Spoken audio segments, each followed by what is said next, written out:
Weight gain and PCOD ഒക്കെ കാരണം ബുദ്ധിമുട്ടുന്ന ഒരാളാണോ നിങ്ങൾ? എങ്കിലും എനിക്കിത് രണ്ടും ഉണ്ടായിരുന്നു.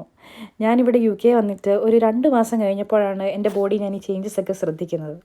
അതായത് ഇറഗുലർ ആയിട്ടുള്ള പീരീഡ്സ്, ഈവൻ 50 to 60 ഡേയ്സ് വരെ ഡിലേഡ് ആയിട്ട് വരിക, അതുപോലെ തന്നെ മെൻ്റലി അത്ര സുഖമില്ലാത്ത പോലെ തോന്നുക, ചിലപ്പം ഭയങ്കര ഡിപ്രസ്ഡ് ആവുക, സ്ട്രെസ്ഡ് ഔട്ട് ആവുക, ഭയങ്കര ആൻസൈറ്റി, ആരോഗ്യം തന്നെ എന്തോ കൈവിട്ട് പോയ പോലെ. അപ്പോഴാണ് ഞാൻ ശ്രദ്ധിച്ചത് 72 കിലോ ഉണ്ടായിരുന്ന ഞാൻ 80 കിലോയിലായി. ഫുൾ ലൈഫ് സ്റ്റൈലിൽ ചേഞ്ചായി, ഫുഡിൽ മാറ്റം വന്നു.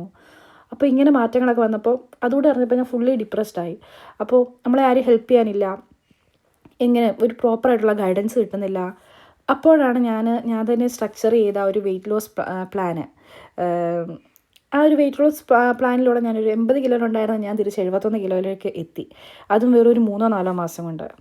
അപ്പോൾ ഇനിയുള്ള എൻ്റെ വെയിറ്റ് ലോസ് ജേർണി നിങ്ങളുമായിട്ടൂടെ പങ്കുവയ്ക്കാനാണ് എൻ്റെ ഒരു ആഗ്രഹം. ഇപ്പോൾ ഒരു 30 ഡേയ്സ് വെയിറ്റ് ലോസ് ചലഞ്ച് പോലെ സ്റ്റാർട്ട് ചെയ്താലാണെന്ന് എൻ്റെ ആഗ്രഹം.